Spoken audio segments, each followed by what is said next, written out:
Welcome, everybody, to this week's Distressed Property Call.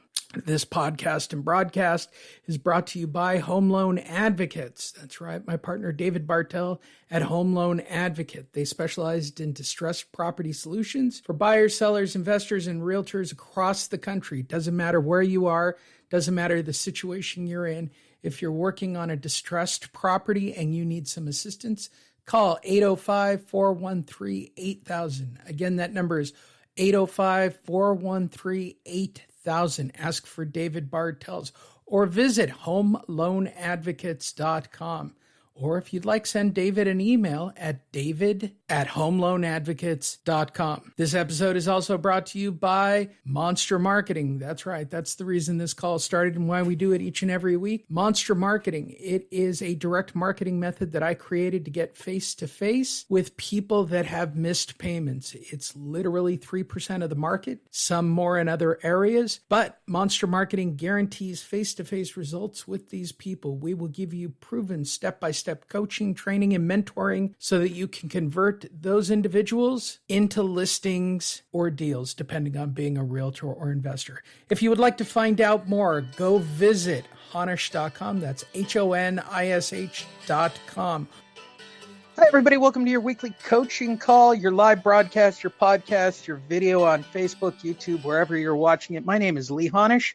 I am the creator of Monster Marketing, digital marketing, pretty much all things marketing for real estate that seem to be guaranteed because nobody else wants to do that. I am joined by the number one sales agent in the Ventura Valley, broker.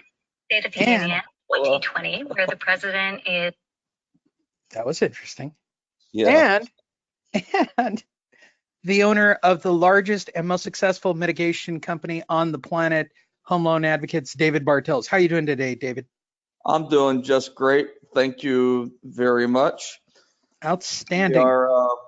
I hope everybody is excited about 2020 as I am. I am. Only because I have no idea where it keeps going for me. I am getting new real estate people who want me to get leads for them, right? As a guy who can guarantee my actual results and actually offer refunds, which is unheard of in our industry, David, if I don't hit my results. But the weirdest thing that's happened over the last couple of months, I guess, finally, all the time that I put in over the last, 9 years of trying to become this marketing guy, I'm now getting the weirdest businesses asking me to get them more business, which is the craziest part of my life right now. We talked about it last week. I got a landscaper / tree cutter in Fort Lauderdale, Florida. That was crazy. In Chino Hills, which kind of made me smile as an inside joke between you and me, a jiu-jitsu place in Chino Hills that is remotely in the same area of where I used to live. So, of course, I offered to help them almost at no charge whatsoever. But the diversity of what's happening for me as a marketer keeps bringing me back to the same thing. Do you have a list? Let me give a perfect example. There's a little place I buy firewood here at the beach, right? I walked in the other day. I bought my date and I a couple of soft drinks, right? And I was buying some firewood, and I'm looking at the clover as I was putting my card in. And I go, "Oh, you have the Clover system?" He goes, "Yeah. What do you think of it?" I said, "It's great. You get email addresses." He goes, "What would you do with that?" I said, "Why wouldn't you send them a store special once a month for the people you capture information on?" Right. And literally before I left the store, the guy's writing down my information and goes, "I'll buy you dinner. I want to pick your brain." I said, "I'm buyable. I'm an easygoing guy. You can have me for a steak. I'm a pretty low key guy if you just want to ask me questions."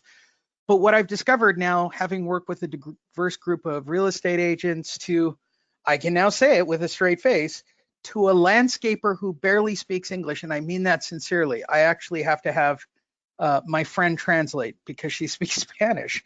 They just want more of what they want. And the basics are the basics. And I know we've been covering it for the last couple of weeks, and I know we've been hammering on it, but we're still in the early part of 2020, right? We're not at the hot season. We're not at spring. We're not at fall. We all know that we're going to have inventory issues within real estate, right? It's brutally apparent that we're going to have issues with inventory. So Right. you have to diversify and really look at how you're generating your conversations. So let's start right there. We've talked about it a million times. Of all the things that you've looked at that generate data for you, right, on your list building, I want to hear your feedback first from how you doing with just generating the David Bartels weekly update on Facebook. Well, when you say weekly update, you're Well, you do it bi-weekly, but I know that you do content, right? You have a yeah. third party person who adds content, but you also shoot a couple times a week. Hey, here's the market update. Here's what loans are doing. Here's what's going on in the market in the Ventura Valley. How does Yeah. that do for your funnel? Well, I do a market update once a month, and then we mix in some other things. And what I've done now is I've created some explainer videos about some of the different programs that we're working hard to get in front of people. So we've got good content, and so we spend a lot of time talking about new content, which I think is obviously important.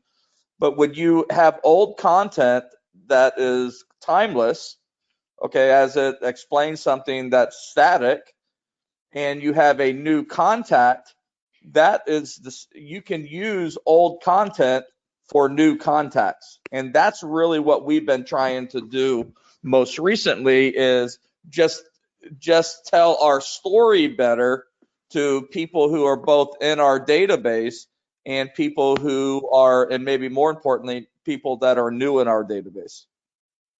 I think that's an important aspect that you're bringing up, right? Telling your story. For anybody listening, especially those on the coaching call, I always go back to Gordon Ramsay or any of those makeover shows, especially with food, right? The first thing you look at is what is the quality of service. So, do you fundamentally believe that the service you provide is the best service you can provide, David? Well, I always think that we can do a little better, but we definitely provide a very high level of service to our people, and we've got the 5-star reviews to prove it. So, which is part of our story, right? Part of our story is that we use things like better than full service, or don't take our word for it. Check out our 5-star reviews, with a link, kind of thing. So yes, it's an important part of our story. So let's talk about that for a quick second, right? Lead generation, which is content building, which is the long-term funnel solution for any business. I'll say this. I believe that our audience is starting to diversify into a larger realm based on the types of markets that I'm now working in. But let's talk about that. I recently talked to a therapist about doing their marketing, and they gave me all these etherical things that they wanted to do, and I actually created some stuff online. But at the end of the day, I said, you need a Yelp review. No, I don't want to do that because somebody can put a negative review up. I said, yeah, but that's kind of how it works. Like, I can't get away from what Yelp can do, what Facebook star ratings can do, again, you're building this brand, which is you, and for all of you in the coaching room, right, what your message is. In David's case, the help you sell model, the mitigation process, the for sale by owner process. So you've got to build that story and tell that story and be prepared to tell it for close to a year. I would say this to anybody, even who hires me, be prepared for a year. I mean, that's the worst case scenario, but the reality is it can take up to a year of storytelling for people to understand what you're talking about. How do you feel about being involved in open platforms like Facebook allows it, but you can delete there? But you're a Yelp guy. Google Places, all of the important places that you need to be in, right? So that people can find you and see those reviews. I think it's one of the most important things you can do. I mean, listen, a frustrating thing for me in general is that I wish there was just one place to aggregate testimonials, but there's not. You have to have them on Facebook. You have to have them on Google. You have to be on Yelp, and you have to be on Nextdoor, and you have to be on Angie's List, and you have to be on Zillow. I mean, there's more, okay? And so, after every transaction, we send out an email that's got 5 or 6 different links or 5 or 6 different places that we ask somebody to go and post reviews to, as many of those as they can. And people will generally do one, sometimes they'll do 2, and that's really the best that we can hope for. Some people promise that they're going to do a review and don't. So I don't know, but I think it's a really important aspect, just like it is when you're trying to figure out whether or not an Airbnb or a hotel or has you should stay at based on the reviews, or a product on Amazon where I was on shopping for something early this morning and I wasn't certain what I wanted to buy. So what did I do? I started reading reviews. Reviews, right. The TV that's sitting right in front of me as my monitor right now was an off-brand, but it was so highly reviewed, I couldn't take my eyes off of this 50-inch monitor. Like, the reviews were too overwhelming for me. And it really worries me as a guy who does marketing when people say, I don't want to be open to that because I might get a negative review. Well, I've been doing this for a really long time, David. And I can safely tell you the 3 negative reviews that I've had in my entire career have nothing to do with the marketing that I do. And the reason I bring that up, I'm not afraid of it. I'm not afraid to give money back. I'm not afraid to put my story, who I am, on the line. The people who hire me know me and they invest in me. And I just think it's incredibly crucial as a private business owner, somebody who's self-employed like yourself, right? You want them to invest in you. And I think that I know this because I coach a lot of students who don't know themselves. They're afraid of people seeing them or connecting with them or engaging with them. I'm kind of surprised by it. I know that we talk about it a lot, that 1 out of 10 people have a real estate agent and license in California. But the reality is your biggest fear is that you really kind of have to talk to people. You have to engage. You have to create a relationship. And that's social media gives us this very unique platform to not only create that relationship, tell your story independently, you can also get it validated by others. There are people on this coaching call right now that will tell you, I'm looking at it, that will literally say that the work that I've done for them is worth every single penny that I've done, to the point where they're too busy. But I don't even believe it's the testimonial anymore. I think it's the compiling of massive amounts of information. I think in this day and age, and I mean this sincerely for 2020, for everybody, if you're not on Facebook, if you're not on Yelp, if you're not on Angie's Place, if you're not on YouTube, or you're not putting out this content constantly, you're killing yourself. I got somebody calling last night about the Monster, right? There's no Monster website to buy the Monster at anymore. I'm going to make it clear. You can go to Honish.com. You can fill out a form. I will talk to you, and I will see if I want to put you in the group, and I will tell you the price. But the reality is, it's not an open sourced product anymore. So this person had to watch a video that they found because they were looking for something, then came to me and filled out my form. So now I have their information. I was able to talk to them one-on-one and get them to understand my philosophies of why it wasn't just something as simple as, well, I want to fill out a form and get this anymore. I've done that. I'm not doing that anymore. And I think when you create uniqueness and selectivity, and you create the content and you put in the work, and you do it week in and week out, it pays off. You've been doing it for a while now. What's it look like from a list building perspective, and how has that paid off for you? Well, from a list building, perspective, we're not really using those reviews and places to aggregate, to build our list. They've got, but we're using people to, we're using those places to create credibility with people who are already in our list. Does that make sense? That makes complete sense. And So, by the way, I would say this, I think it cross-pollinates, right? As I look at the marketing layout, I look at it as a cross-pollinate. So somebody watches a video of you on Facebook, right? And then they start to research you as a real estate professional, and they find those other parts and pieces. How many times have we talked about it here? For everybody who does the monster, you don't think they're going to Google you the minute you walk away from the door to see if you actually do this for a living?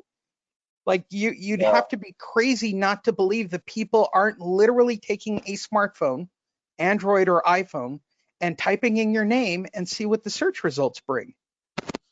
yeah. So if one of the things that I do regularly is I Google myself, maybe once a month or so. And then I also search for myself on Yelp and Zillow and some of these other places, so I can see how I compare and rank against other people. So if we want to build a list or, AKA a business, then we have to think like our buyers think. We need to search like our buyers, our clients are going to search. And then we have to improve our presentation on those platforms. So, and sometimes if I'm working on some transactions, I want to know about the other agent, or the investor, or sometimes the buyer. And so I go in and Google them as well, or search them on Zillow, because I want to know or I'll look for them in the MLS, because I want to know what their productivity is. I want to know what their reviews are, because all things being equal, I've got, an opportunity to go this way versus that way. All things being equal, I want to do business with the more accomplished person, at least more accomplished on paper, because I know that transaction is going to be easier, and it's not going to be as messy, at least in my mind, as if I were to go with somebody who really doesn't have any demonstrated expertise. So I think it matters. I think it matters a lot. And I would say that the number one most important asset that I have is our database. Second, the most important asset we have is our reviews. And the third most important asset we have is our unique selling proposition. And those three things all by themselves will get you some attention. But when you put all three of those things together, now you really have an opportunity to do something special. Yeah, I agree. In fact, it's one of the reasons I took the monster offline. I thought one of the biggest problems with the monster, from my perspective, was I don't think we focused. I know that we focused on the actual product going out and getting people face to face, and we'll talk about it in a minute, and doing the follow up.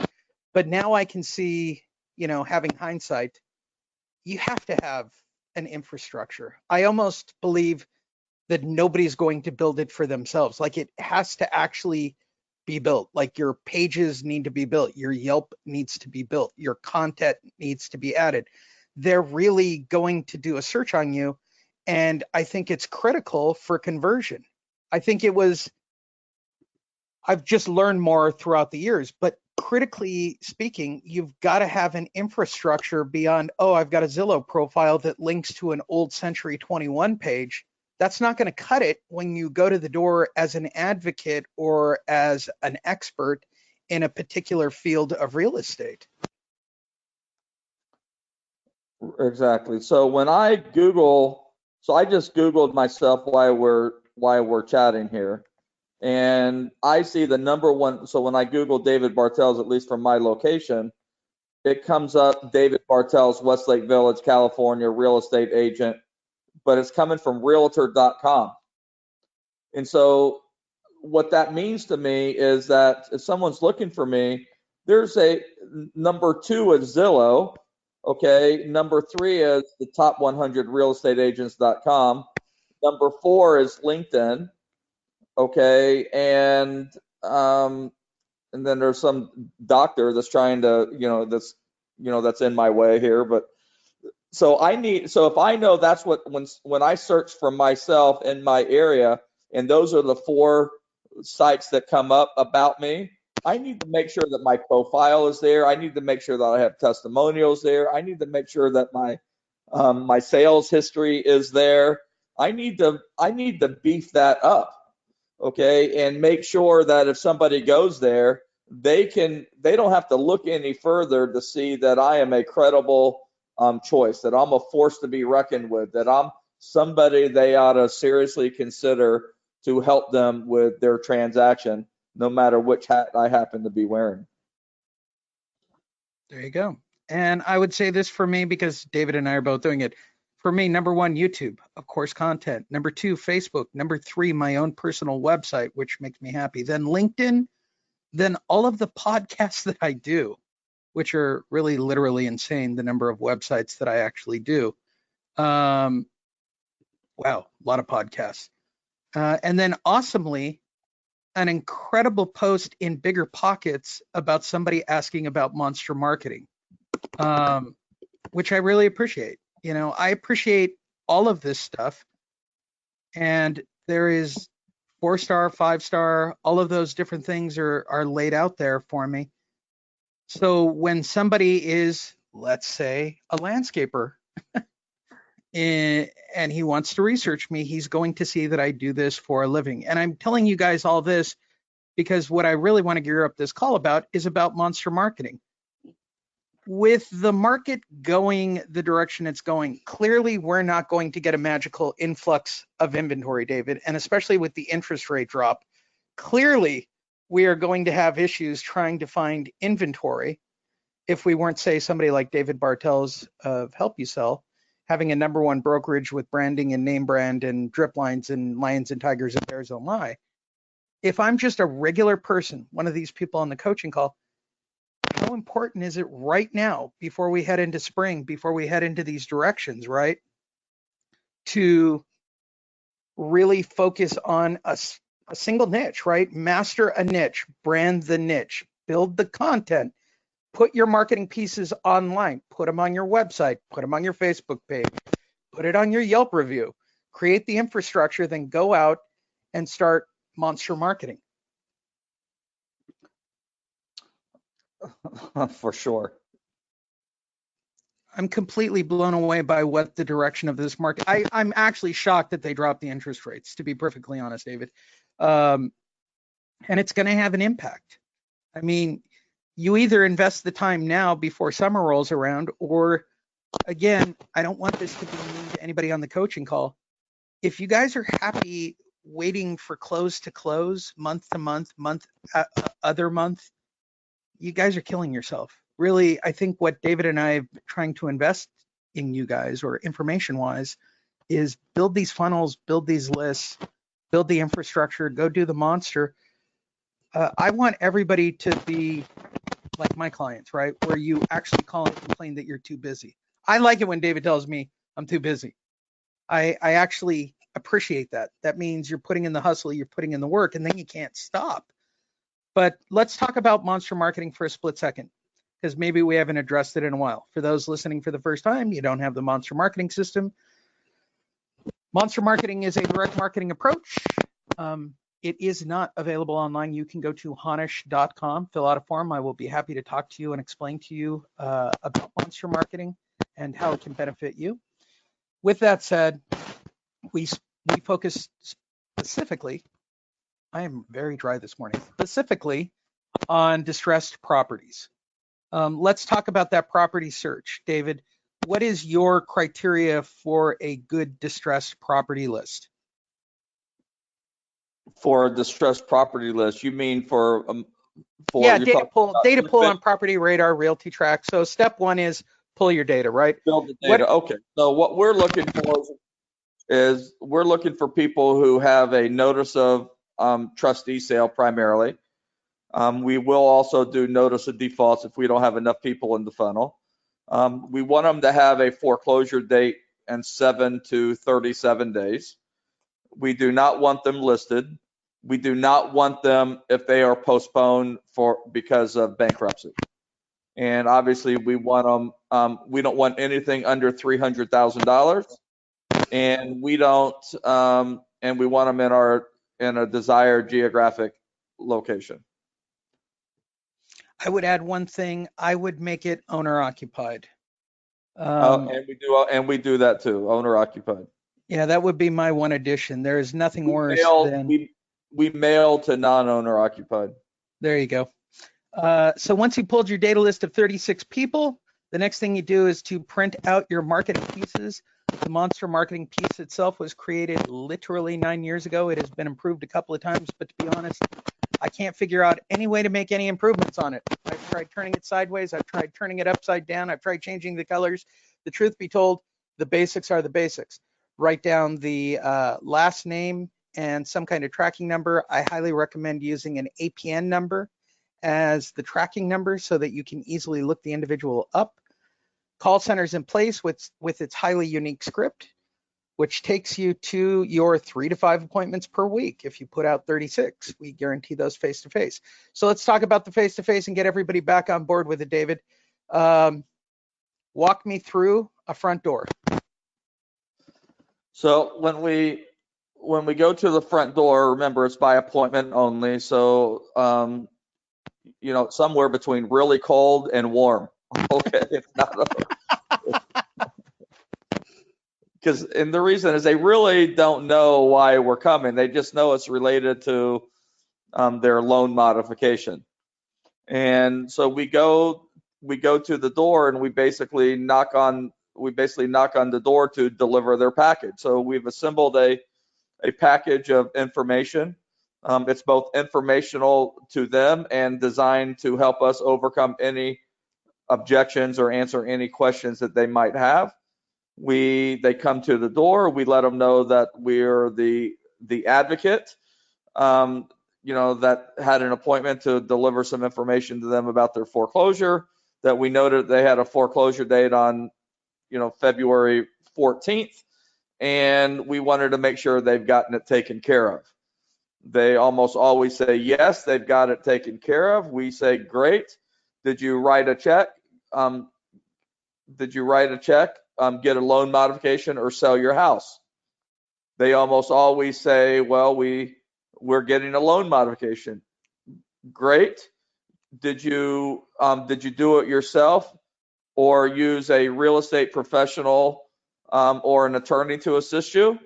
They almost always say an attorney. I say, great. You didn't pay them up front, did you? And that's when the conversation starts to get interesting because they have almost always paid them up front.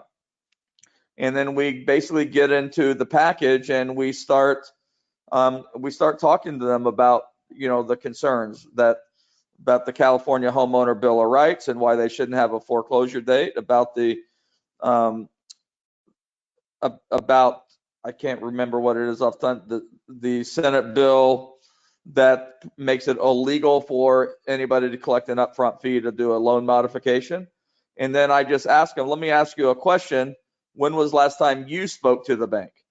And then we explain why it's important that they should talk to the bank to find out what's really going on, not to take somebody else's word for it, especially somebody who knowingly and willingly took money from them up front, though it was illegal to do so.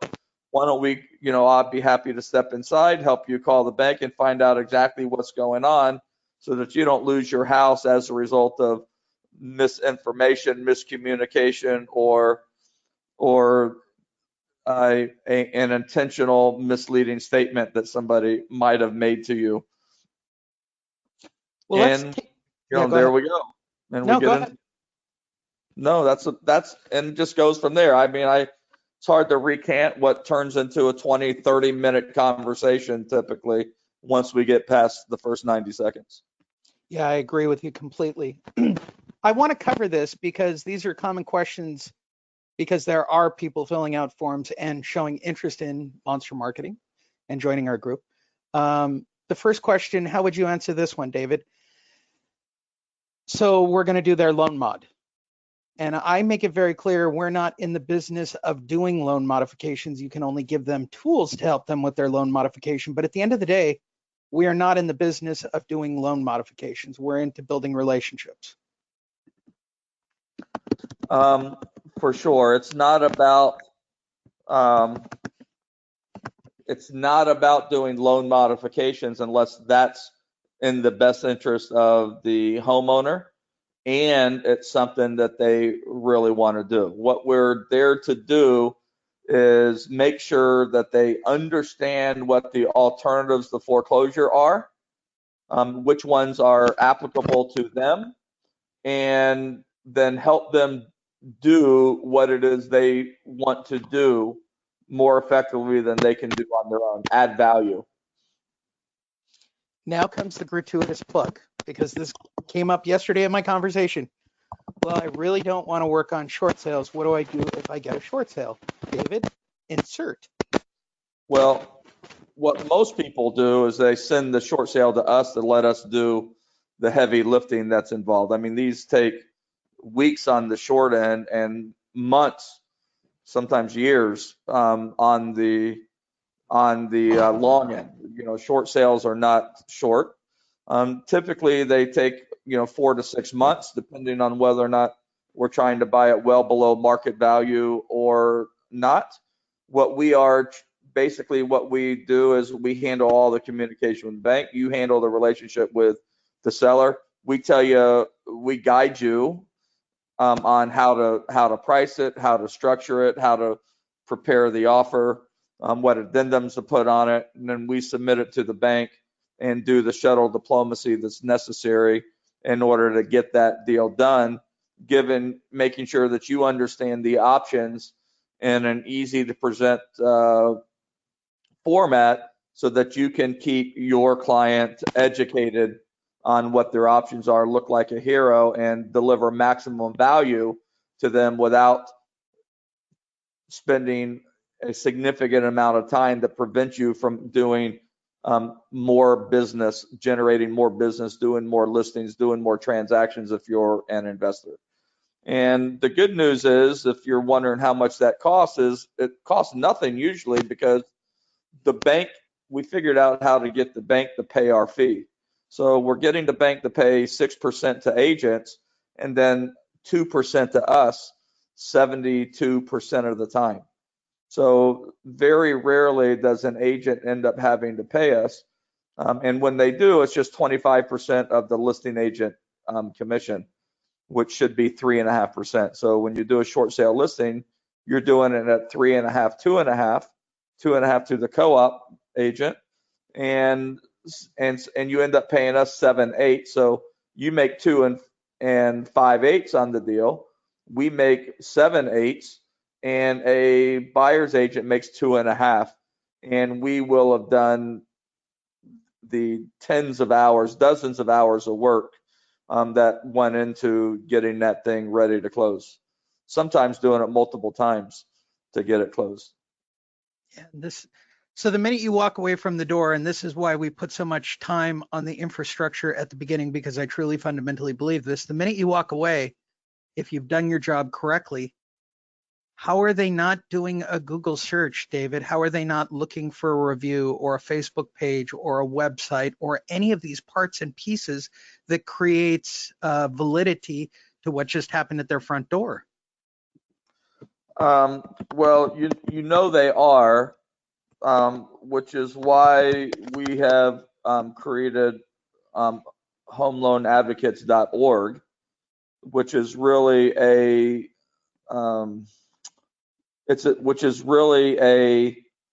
an organization. So the way that we're presenting Home Loan Advocates now, I'm Googling it as I'm typing in the website as I'm talking to you, is that we are presenting it as a consumer-based organization. So the way that I'd like to position Home Loan Advocates is we're a national organization of like-minded real estate professionals who are interested in public outreach to homeowners who are facing foreclosure.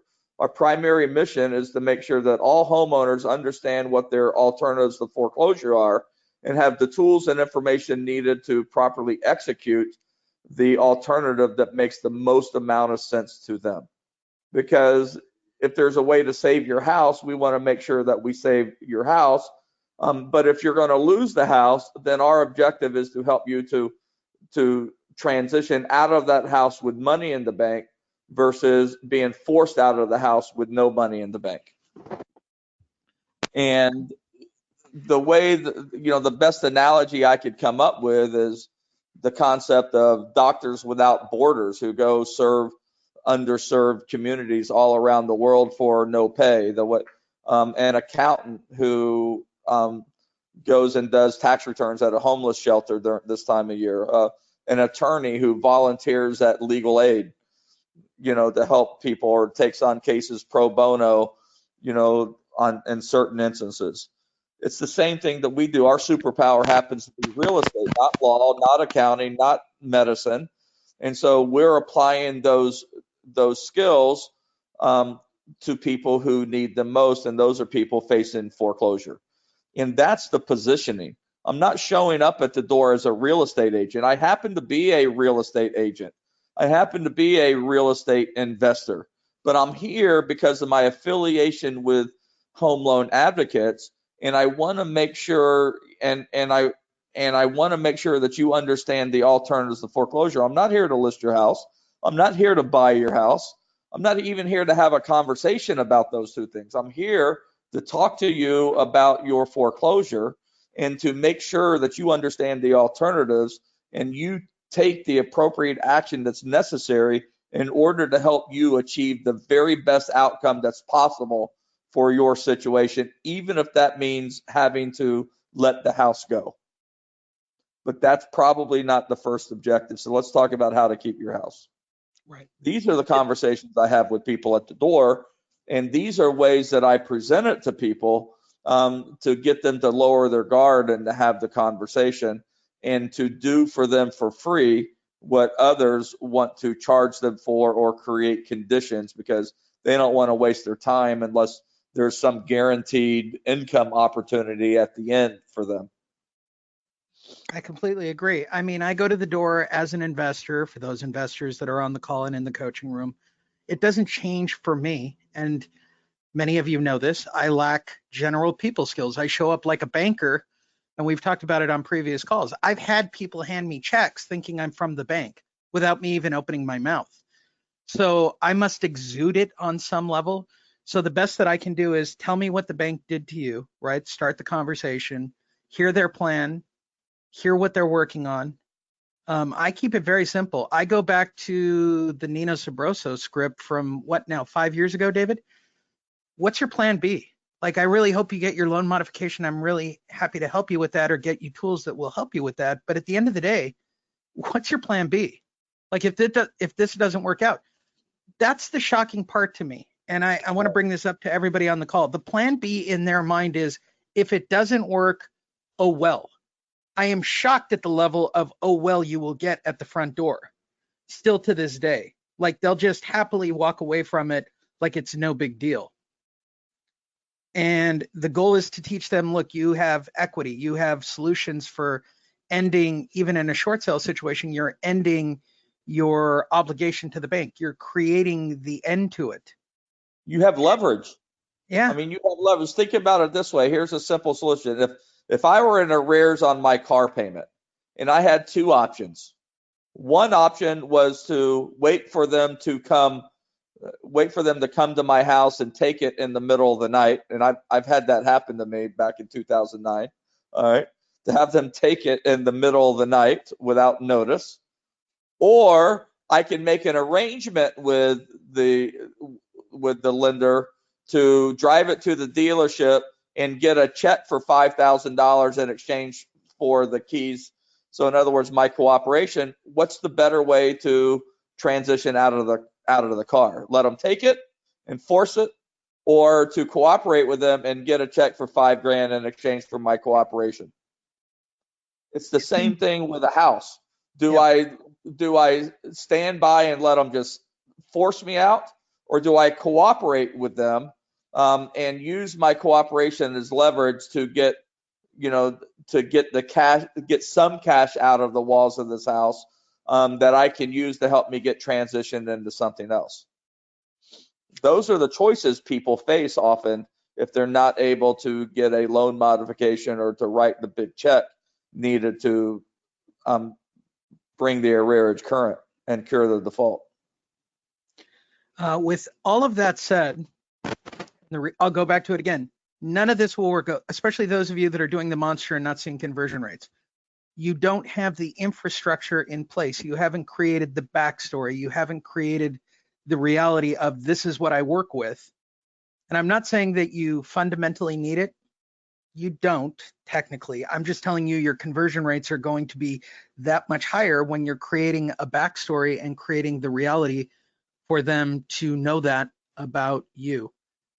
With all of that said, David, how can people get a hold of you? Well, you can call me 805-413-8000. That's 805-413-8000. And email is david@homeloanadvocates.com. David@homeloanadvocates is plural.com. And if you want to find out about monster marketing, or if you're an existing coaching student, you want to find out how to build your infrastructure or any of that, go to honish.com. It'll take you straight to a form. Fill out the form. I will text you and I will call you. It's that simple. It's not that complicated. It's honish.com, and that'll get you started with monster marketing, with building infrastructures and doing everything. Feel free to refer it to your friend who owns a pizza shop, apparently, because that's what people are doing these days. It's honish.com.